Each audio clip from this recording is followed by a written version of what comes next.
Desktop support engineering की पिछली class में हमने डिस्कस किया था रेट सिस्टम के बारे में और आपको प्रैक्टिकली दिखाया था कि रेट 0 और रेट 1 में क्या डिफरेंस है। साथ ही इंप्लीमेंट करके हमने देखा था RAID 1 is responsible to protect our data, but RAID 0 के अंदर जो स्पैन एंड स्ट्राइप वॉल्यूम है that will not help you to protect any kind of data because these two methods are applicable for to adding the space from one hard drive to another hard drive. Stripe में थोड़ा सा gap होता है क्योंकि stripe volume आपको option देता है to increase the speed. जो भी हमारी स्पीड होगी, जो पार्टीशन बनने के बाद हमारी स्पीड होगी वो फास्ट होगी in compare of normal spanned volume और simple volume. Rate 5, rate 6, rate 10 के बारे में आज हमें डिस्कस करना है। एजेंडा हमारा क्लियर है आज का। इस क्लास में हम बात करने वाले हैं about the concept of rate 5, rate 6 and rate 10 के बारे में, और साथ ही साथ प्रैक्टिकल इंप्लीमेंट करके देखेंगे। पैरिटी क्या होती है उसके बारे में थोड़ा सा डिस्कशन होगा। मेटा डेटा क्या होता है, सिंगल पैरिटी, डुअल पैरिटी क्या होती है, इनके बारे में हम लोग डिस्कस करने वाले हैं। I M Manjeet Rawat, your online instructor, और आप टीच मी क्लाउड के यूट्यूब वीडियो पे हैं। हम मूव करते हैं अपने स्क्रीन पे ताकि आपको गाइड कर सकें, कॉन्सेप्ट बता सकें कि जो ये आपका रेट सिस्टम हो किस तरीके से काम करता है, और will also show you the practical with the help of our server operating system. हम आपको प्रैक्टिकल भी डिस्क्राइब करेंगे कि किस तरीके से इसमें टास्क होता है। ठीक है, सो मूव करते हैं स्क्रीन पे। बट उसके पहले अगर आप नए हमारे यूट्यूब चैनल पे पहली बार वीडियो देख रहे हैं तो do subscribe, because teach me cloud single technical training based YouTube channel है जो आपको 100% लाइव प्रैक्टिकल वीडियो प्रोवाइड करता है बिना किसी स्टेप को स्किप किए हुए। उम्मीद है स्क्रीन मिल रही होगी। यहाँ पे हमने कल मिरर वॉल्यूम के बारे में बात की थी और अभी हम डायरेक्टली चलते हैं रेट 5 के बारे में। ठीक है, रेट 5 को बोला जाता है सिंगल पैरिटी। ठीक है, सिंगल पैरिटी पे काम करता है। अब पैरिटी क्या होती है उसके बारे में भी हमें आइडिया होना चाहिए। सबसे पहले प्रीरिक्विजिट्स की बात करें तो आपको मिनिमम 3 हार्ड डिस्क लगानी पड़ेंगे इसमें। You must need to add minimum 3 different hard drive. For example यहाँ पे हमने 480 GB की 3 हार्ड डिस्क हमने परचेज कर रखी है। ठीक है, all the hard disk with same capacity 480, 480, 480। ठीक है, और you should calculate the usable value क्योंकि फाइनल स्पेस आपको कितना मिलेगा, सिंगल पैरिटी का कॉन्सेप्ट क्या होता है, ये सारी चीजें हमें मालूम होनी चाहिए। कैलकुलेट द वैल्यू, पहला जो ऑप्शन रहेगा वो मिनिमम डिस्क स्पेस रहेगा। मिनिमम डिस्क स्पेस हम इसलिए सेलेक्ट कर रहे हैं क्योंकि अभी तो सारे डिस्क की कैपेसिटी 1 है, कैलकुलेट करने में कोई प्रॉब्लम नहीं होगी। But whenever we perform the task, जब हमारे पास अलग अलग कैपेसिटी की हार्ड डिस्क रहेगी, कोई 250 GB, कोई 500 GB की, कोई 700 GB की, तो उस केस में आपको कैलकुलेट कर पाना थोड़ा सा मुश्किल हो जाएगा। मिनिमम हार्ड डिस्क की space multiply by number of hard drive, जितने भी नंबर ऑफ हार्ड डिस्क है उनको, और प्लस माइनस कर देंगे मिनिमम डिस्क स्पेस। ये कैलकुलेशन मेथड होगा और इसके बाद आपको फाइनल डिस्क स्पेस मिल जाएगा। ठीक है, तो कैलकुलेट करते हैं इसका। पहले तो फाइनल डिस्क स्पेस कैलकुलेट करते हैं। 480 मिनिमम भी है या टोटल भी है, ये है, मल्टीप्लाई बाय 3। एक बार इसको कैलकुलेट कर देते हैं। 24 12 14 40। ठीक है, ये टोटल जो स्पेस मिलेगा आपको 1440 के आसपास मिलेगा। This is the final capacity, but इसमें माइनस करेंगे आप 1440 माइनस 480, आप यहां से लेस कर देंगे। जो फाइनल डिस्क स्पेस मिलेगा वो आपको वो कंसिडर किया जाएगा as a you can say that 6 और ये 9।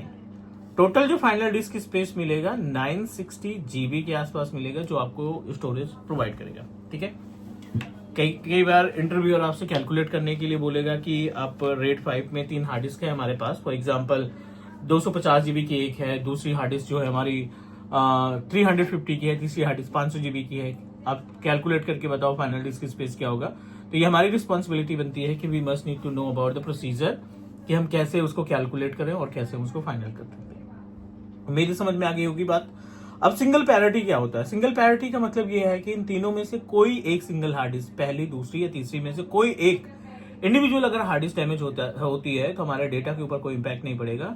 It will not impact to our current data. जो भी हमारे पास डेटा है उस पर कोई भी फर्क नहीं पड़ने वाला। ठीक है, so what you need to do, single parity which is responsible to contain the metadata of our data, जो एक्चुअल डेटा रहता है उसकी इंफॉर्मेशन को मेटा डेटा बोलते हैं और उसी को हम पैरिटी बोलते हैं। पैरिटी हर एक हार्ड डिस्क में अवेलेबल रहती है ताकि आपको मालूम पड़े कि कोई हार्ड डिस्क डैमेज होती है तो आपका एक्चुअल डेटा रिवर्ट बैक किया जा सके। कोई भी हार्ड डिस्क डैमेज होती है फिर भी हम अपने डेटा को रीस्टोर कर सकते हैं। This is the concept of RAID 5। और अगर हम RAID 6 की बात करें, प्रैक्टिकल भी डिस्कस करेंगे। RAID 6 की बात करें तो RAID 6 को बोला जाता है डुअल पैरिटी। क्या बोलते हैं इसको? Dual parity. और डुअल पैरिटी का मतलब है इसमें मिनिमम आपको कितने हार्ड डिस्क लगाने की जरूरत पड़ेगी? आपको मिनिमम 4 हार्ड डिस्क लगाने की जरूरत पड़ेगी। कम से कम 4 हार्ड डिस्क आपके पास होनी चाहिए, तब जाके ये फाइनल आपका RAID 6 आप कॉन्फ़िगर कर पाएंगे और डुअल पैरिटी का ऑप्शन देंगे। इसमें हमने 200 GB का स्पेस सेलेक्ट किया कि सारी की सारी हार्ड डिस्क 200 GB के आसपास है। और इसका कैलकुलेशन मेथड क्या होगा? मिनिमम डिस्क, वही same minimum disk multiply by number of disk, जितने भी डिस्क है उनसे मल्टीप्लाई करो और -2 डिस्क, जो भी मिनिमम डिस्क है उसमें से 2 डिस्क आप लेस कर देंगे डुअल पैरिटी की वजह से। तो मिनिमम डिस्क हमारा अगेन 200 और नंबर ऑफ हार्ड डिस्क 4, तो टोटल ये 800 GB के आसपास हो गया और इसमें 400 GB माइनस कर दो, टोटल जो स्पेस मिलेगा वो आपका 400 GB के आसपास मिलेगा। The final disk space that you can use to put your data वो आपका रहेगा कितना? 400 GB। उम्मीद है समझ में आ गई होगी चीजें। अब डुअल पैरिटी की मीनिंग क्या निकलती है? डुअल पैरिटी का कॉन्सेप्ट क्या होता है कि लाइक 2 हार्ड डिस्क, कोई ये डैमेज हो गई, ये डैमेज हो गई, ठीक है, कोई भी एक इंडिविजुअल, कोई भी 2 हार्ड डिस्क अगर डैमेज हो जाती है तो जो रिमेनिंग हार्ड डिस्क है, जो लाइव हार्ड डिस्क है, 2 लाइव हार्ड डिस्क है, उनसे आप अपने डेटा को क्या कर सकते हैं? रिवर्ट बैक करा सकते हैं। This is dual parity. उम्मीद है चीजें क्लियर हो गई होंगी। और लास्ट में एक और कंसेप्ट देखते हैं यहाँ पे, विच इज RAID 10। कई बार होता है कि इंटरव्यूअर आपसे सिर्फ कॉन्सेप्ट पूछता है कि RAID 10 क्या है, किस तरीके से मैनेज करते हैं। तो RAID 10 कहीं ना कहीं कॉम्बिनेशन है, RAID 0 और 1 का कॉम्बिनेशन है। And we know very well about the use cases of RAID 0 and RAID 1। दोनों का कॉन्सेप्ट हमें अच्छी तरीके से पता है। मान लीजिए अपने पास 4 अलग अलग हार्ड डिस्क है, यहाँ पे 2 हार्ड डिस्क यहाँ पे कर दिया, 2 हार्ड डिस्क हमने यहाँ पे सेट कर दिया, 200 GB ये हमने 200 GB यहाँ पे हमने मेंशन किया, ठीक है। सारी कैपेसिटी एक ही रखते हैं, मतलब 4 हार्ड डिस्क है और चारों की कैपेसिटी 200 GB के आसपास है। आप सबसे पहले इसमें RAID 0 के कंडीशन को या मेथड को अप्लाई करोगे। You know very well about RAID 0 में ना एक स्ट्राइप वॉल्यूम होता है, तो हमने इसको कर दिया कंबाइंड करके 400 GB का कौन सा मेथड इस्तेमाल किया? स्ट्राइप वॉल्यूम का इस्तेमाल किया। यहाँ पे भी आपने इनको कनेक्ट करके 400 GB का स्पेस बनाया और ये भी हमारा क्या हुआ? स्ट्राइप वॉल्यूम है। All good. सो अभी ये हमारे पास RAID 0 का कॉन्सेप्ट हमने इस्तेमाल किया। This is RAID 0। What about RAID 1? तो अब जो हार्ड डिस्क स्पेस आपको मिला है ना, इसको आप मिरर बना दो। अब ये जो फाइनल डिस्क स्पेस होगा ये भी आपका क्या बनेगा? 400 GB।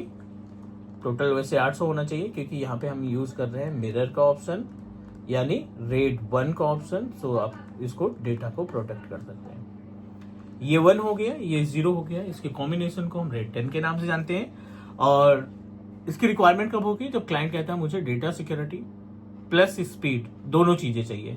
डेटा की सिक्योरिटी भी चाहिए और जो भी ट्रांजेक्शन स्पीड है वो भी हमारी हाई होनी चाहिए। So in this situation you can proceed and set up your environment with the help of RAID 10 के थ्रू आप अपनी चीजों को मैनेज कर सकते हैं। उम्मीद है अभी तक जो RAID का कॉन्सेप्ट हमने देखा वो सारी चीजें क्लियर हो गई होंगी, कोई कंफ्यूजन नहीं होगा। तो RAID 6 तो क्रिएट कर पाना थोड़ा सा मुश्किल है, but I am going to show you RAID 5 का प्रैक्टिकल दिखाते हैं कि how RAID 5 can perform the task. RAID 5 में कैसे आप चीजों को मैनेज करेंगे वो प्रैक्टिकल हम लोग यहाँ पे कर सकते हैं।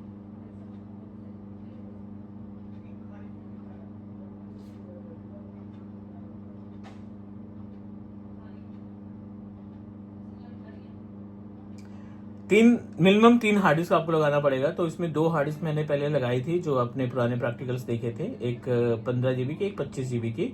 और लेट मी ऐड 1 मोर हार्ड ड्राइव, एक 10 GB की हार्ड डिस्क यहाँ पे अटैच कर देते हैं। I am going to add 1 hard disk with capacity of 10 GB।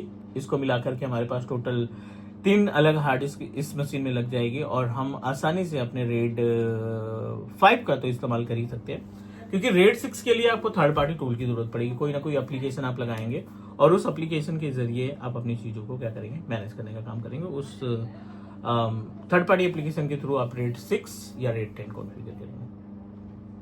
Log in करते हैं अपने सिस्टम को, सर्वर ऑपरेटिंग सिस्टम को, और let's proceed and setup RAID 5।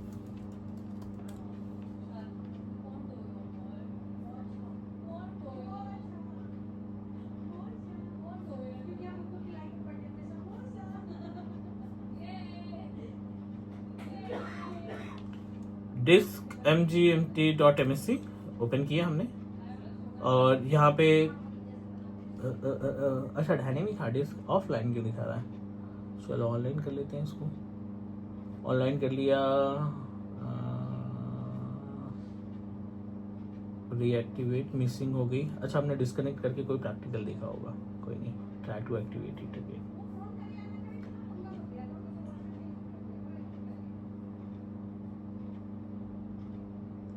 ठीक है, यहाँ पे एक हार्ड डिस्क है, ये मिस है क्योंकि हमने प्रैक्टिकल देखा था लास्ट टाइम, तो इस वजह से ये नहीं हो पा रहा है। I am going to delete it. ठीक है, तो टोटल हार्ड डिस्क अभी कितनी है? 2, ये हमारी डैमेज हो चुकी है।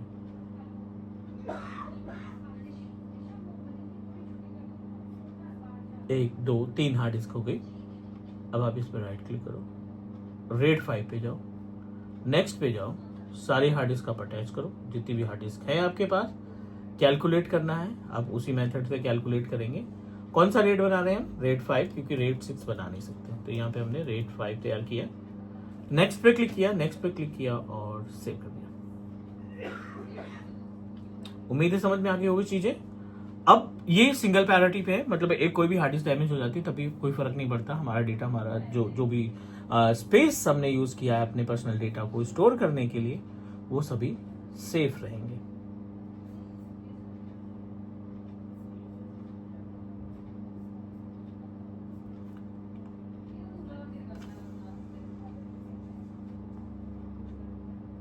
दिस पीसी और देखते हैं रेड 5 19.9, क्योंकि minimum hard disk space I think 10 है ना, ये 10, इसका जस्ट डबल हो जाएगा। चीज़ें समझ में आ रही होंगी, उम्मीद है। थोड़ा सा मेहनत करो, डेफिनेटली आपको सिस्टम एडमिनिस्ट्रेटर की जॉब मिल जाएगी, बट मेहनत करनी पड़ेगी आपने। सब्सक्राइब करिए टीच मी क्लाउड के यूट्यूब चैनल को और मिलते हैं अगली क्लास में। Take care, bye bye.